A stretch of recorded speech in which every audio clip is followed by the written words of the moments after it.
So big it only just fit in the back of my car.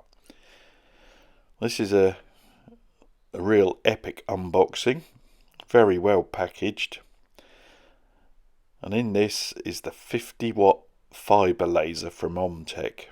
This is a galvo laser. That's the enclosure I've just taken out of the top. That's the lid for the enclosure. Bit more packaging. Toolbox. This contains all sorts of goodies. And this is the base with the Z-axis tower. In the box, the toolbox, you get the instructions.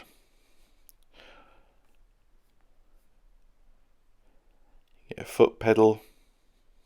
This is used for repeat engraves. And a USB lead. Tape measure for measuring engraving areas and the height for focusing. USB memory stick, more about that later.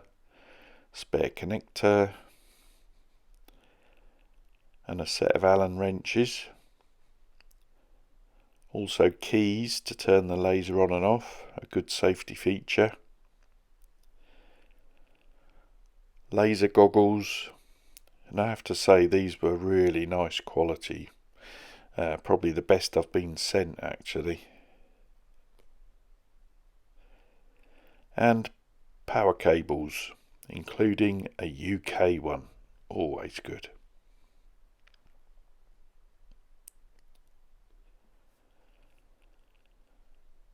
This is the base unit, Z-axis tower, and we've got the focus wheel on the top.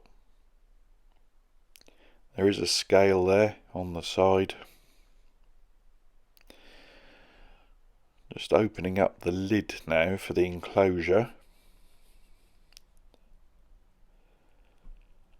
There's the lid, thick blue acrylic. It's got a film on it at the moment protecting it. There's the wiring loom and the extractor fan.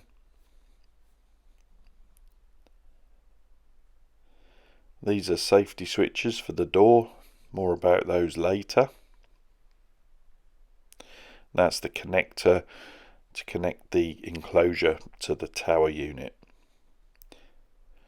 Setting up the enclosure was a very simple job. It's just hinge design, so it sort of opens out concertina style. Very good quality thick acrylic on this. Bellows design at the back where the laser head passes through to allow for focusing. Stainless steel handle on the front, spring loaded, foldable.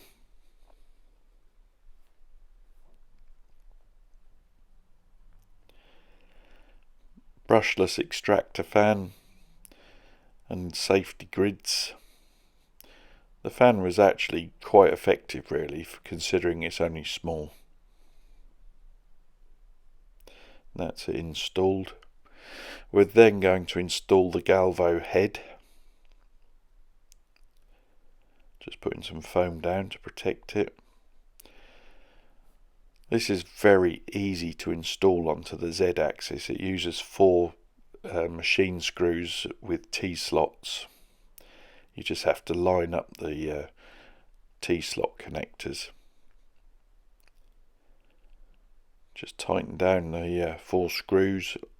Make sure that you've got the galvo head central over the engraving area, and make sure it's square on to the engraving area.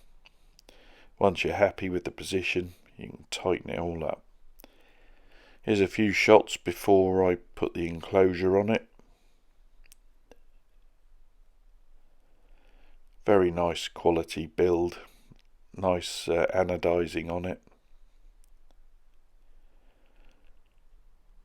And there's the tower unit next to it, that generates the laser beam.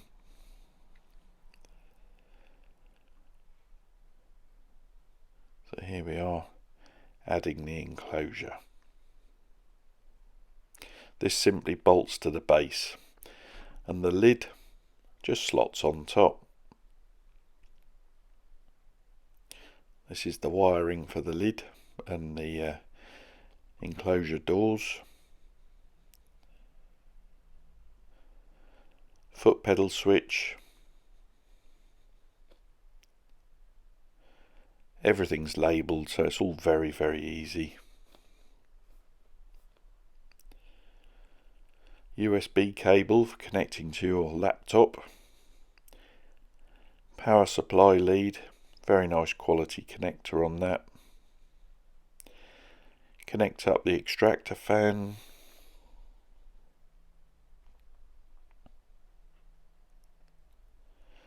This handle was a bit of a mystery, but I found out what it was. It's for locking the focus height. Once you've set your focus height, you can lock it into place. These are jigs for framing, and these are very useful if you're doing repetitive engraves. You can set it all up and just do a repeat engrave time and time again. Safety switches on the door, one at the top, one at the bottom. I did disable these, but more on that later. There you are, a bit of tape over them just to disable those. The button on the top switches the focus light on and off. There's two laser beams that are used for focusing. You focus using that wheel on the top of the Z-axis. And as you can see, the two dots separate. Then you can bring them back together using the focus wheel. When the two laser dots are aligned, you know it's in focus. And I found this to be very accurate. There's the twin lasers, those two brass coloured things there. They're the twin lasers to give you the focus. Lens cap. You can just see the information on the lens there.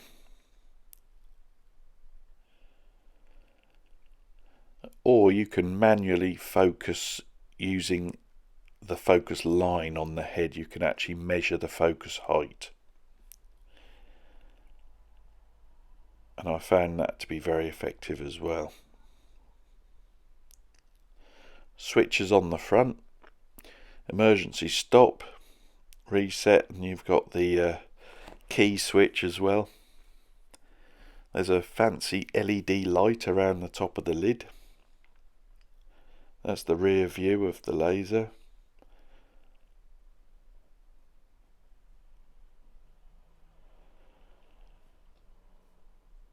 Just shows the connectors and the fans on the back.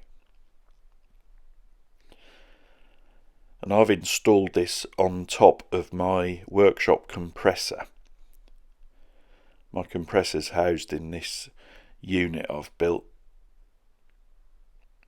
There it is. And this unit is on wheels, so it's very useful. I can move the laser around. Essential in a small workshop. This is the USB memory stick that came with it, and on here are the configuration files, and you will need these to configure it into Lightburn. Lightburn is very good when it shows you or tells you how to connect the laser and which files to look for to configure it. And these Galvo lasers do need proper configuration. It's very difficult to do it yourself. So use the supplied files on the memory stick. And as I say, Lightburn will tell you what to look for. I started off with just this simple square just to test the framing function. And the framing function, I have to say, is brilliant. Very, very useful. Throughout this video, I'm going to be doing various different engravings on different materials. And I know a lot of people will be asking what the settings are that I'm using. Obviously those will vary according to the power of your laser, but I will put up the settings, the Lightburn settings I'm using, They'll only appear briefly on the screen, so if you want to jot anything down, you'll have to pause the video and make note of the settings. But I'll try and put those with each project. I'll give it a go. So we'd better get on and engrave something. So I'm using the Omtech logo here to create a key ring for the laser keys. Checking the framing on this piece of aluminium. You can do a little preview, it gives you a time estimate. It's a good way of checking your engraving. And then we start the engrave. So you'll see different sort of framing preview showing the actual lettering. And then we're ready to go. This is actual speed. It's so fast and very clean engraving. Really good. And I've selected crosshatch, so each pass will do it in 2 directions.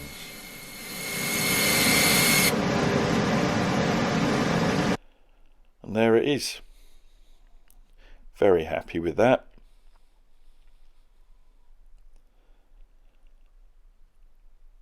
So it just needs cutting out and a bit of clean up. There it is, all cut out and polished.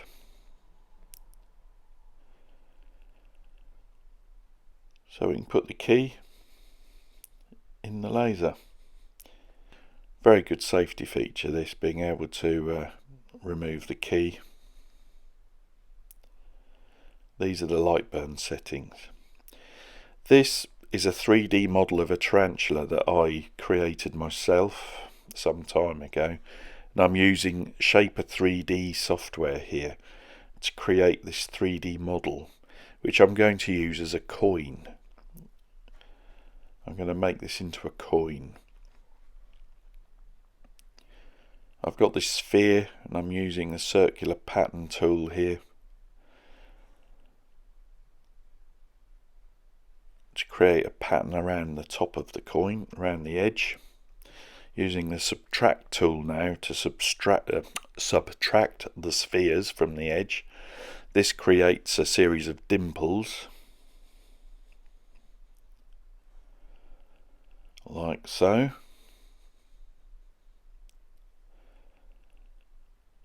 And then we can then put the spider back in the middle. This is the section view. You can just see I've raised the spider up a little bit and the rim. This is to exaggerate the depth, because I want a really good depth map. A depth map is a picture that the software can interpret and tell the laser what to do. So this is the depth map of the tarantula coin, which I've imported into Lightburn. Use the centralizing tool to put it in the middle of the work area.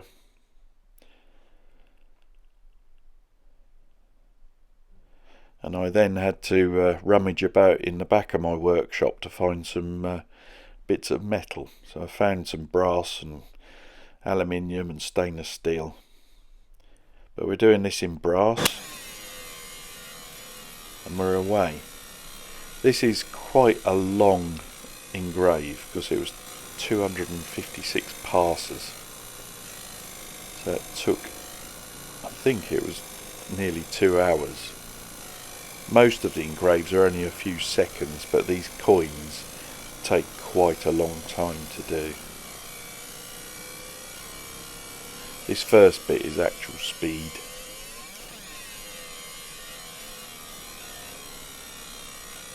It's using the depth map to create this. Sped it up a bit just to show progress.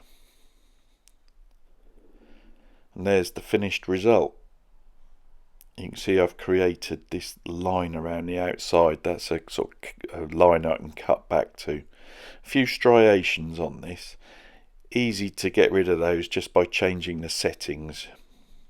You need to have each pass done at a different angle.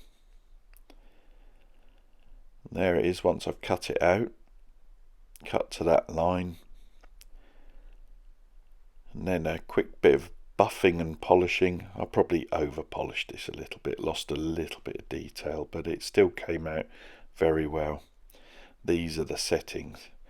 I then dug out my old Army Cadet cap badge to create a keyring for a friend. I did a 3D scan of this using the RevoPoint Metro X. Then created a depth map, this time in reverse.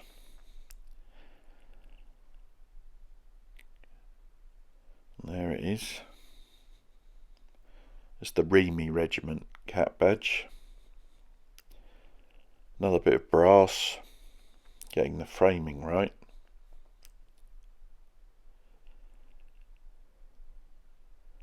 And then we're ready to go.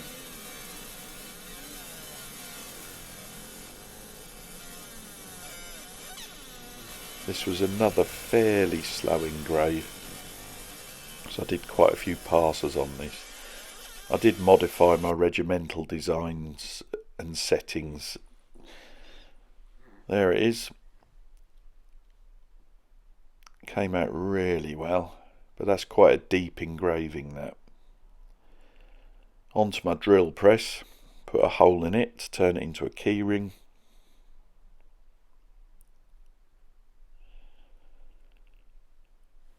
Difficult doing it one-handed. Then I did a bit of shaping and grinding.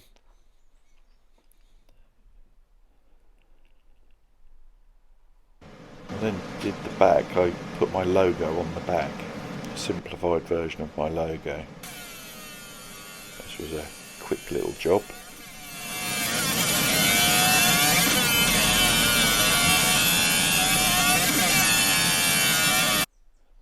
That came out very well. These crisp up when you buff them. Bit of Smurf poo on the buffing wheel. Give it a buff.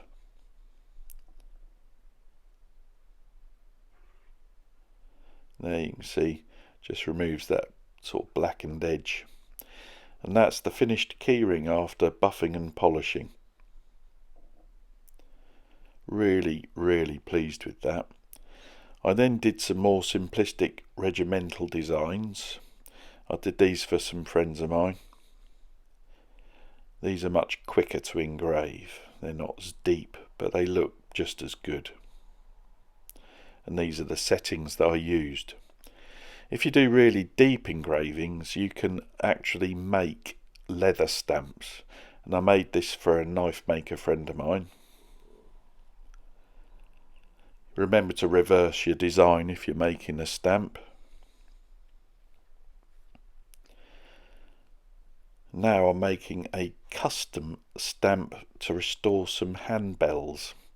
The leather on the handbells had these little designs on, and I'm trying to replicate that. Now I'm actually engraving on the end of a brass rod.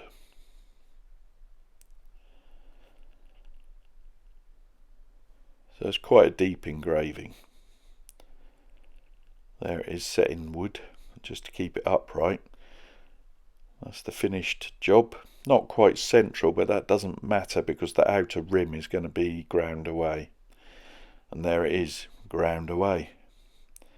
And now there it is, polished. And that's the result. Came out brilliantly. Very, very pleased with that.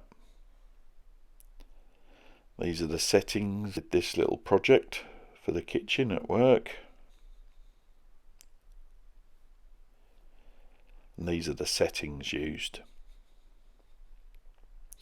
Another keyring design, this time to try stainless steel.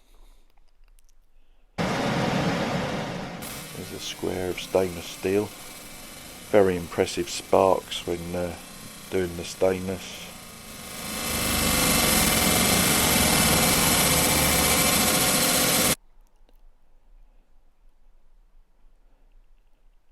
There's the end result. I engraved both sides and I've put a line to cut back to. I've done the rough cut back using a Dremel with a cut off disc. And this is after a bit of grinding. And then buffed to a fine polish. It came out really, really well. And these are the settings. Now for a stainless steel dog tag. These are just cheap ones off Amazon. Only took one pass and a few seconds to engrave this. There it is.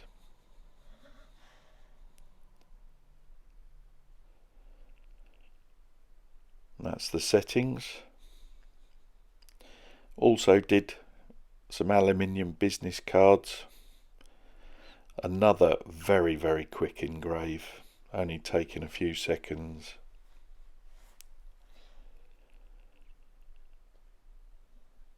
And these are the settings I used. I then went on to do my Apple AirPods. So I've got a charger, Apple charger, and the Apple AirPods. I'm using the charger as a test piece so I don't mess up my AirPods case. This is actual, real-time speed. So you can see how quick it does it. Came out very, very well. I did reduce the power and increase the speed a little bit when it came to engraving the AirPods.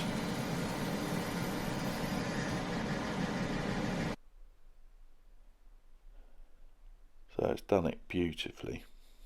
Now for the AirPods, this is actual speed start to finish, which will show you how quick this machine is. As I say, I decreased the power a little bit and increased the speed. It gave an absolutely perfect result.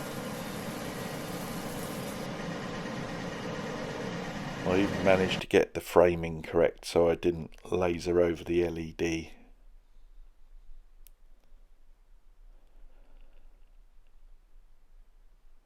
Very happy with that. And these are the settings I used. Well, I'm out here in my workshop on a very blustery day, very, very windy. I hope the wind noise isn't too bad. But this is the Omtech 50-watt fibre laser. And thanks to Omtech for sending this to me. They're not paying me to do the review, but they have sent me the laser. It is an awesome bit of kit. And I'm not just saying that because they've sent it to me, it really is good.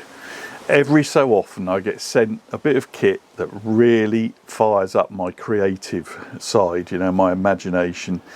And this is one of those bits of kit.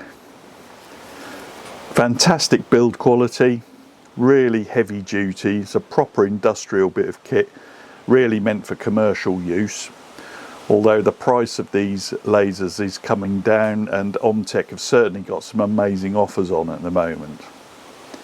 Really powerful and really fast. Really, really good. Really detailed engravings, really crisp engravings, and very easy to use with light burn. I've exclusively used light burn when using this because I know that software very well, so it's the natural go-to for me, but it will run on EasyCAD as well. I've done literally dozens of engravings on this machine in all different metals and plastics, and it is so fast. Some projects take a little bit longer if you're trying to do deep sort of 2.5 3D coin engravings, brass coins and things. Those do take a little bit longer, but it is such a capable machine. Things like AirPods, you can engrave an AirPods case in a few seconds. Absolutely amazing. On the whole, I've been very, very impressed with this. The only thing that I've found I've had to do with it is I've disabled the safety switches on the door of the enclosure. I don't usually advise doing things like that. I think safety features are there for a reason and I do like them. The problem is on this, If you don't disable these safety switches on the door, every time you open the door, the machine will turn itself off. And that would be fine if you could still do the focusing and the framing, but it switches everything off. And you really need to have the door open to do framing and focusing. Otherwise you just cannot see what you're doing. You cannot physically move the object into the correct position either. So that's the only thing I've had to do is disable the switches. I think they're a good idea if you're doing repeatedly the same process. You've sorted out your framing and you're just repeating over and over again using the foot switch to start the engravings, then things like that are good. So in a commercial setting, certainly it's a good feature. You can just put your workpiece in, shut the door, switch everything on and hit go. But for me, in my workshop, it was just a lot easier not to have those door switches active. And so I've just taped them down at the moment. I like having the enclosure there and the door shut while it's engraving. It means I can get on and do other jobs in my workshop without risk of looking at the laser beam. Some of the deeper engravings take a bit longer. The other thing with the enclosure is it will limit you to the size of objects you can put underneath the laser to engrave. So if you are going to be engraving larger things, albeit a small area of a larger thing, then you'll need to lift the enclosure off to do those. But I'd rather have the enclosure than not have it. As I say, it's nice to just shut the door and set the thing to engrave. I think it's really good. But there we are. Lovely bit of kit, really good. It's something that I will use again and again, and I have had a lot of requests from friends and family to engrave various bits and pieces since I've had this. Thanks again to Omtech, and thanks to everyone for watching. Please like, share and subscribe if you haven't already, and hopefully I'll be back soon with some more videos.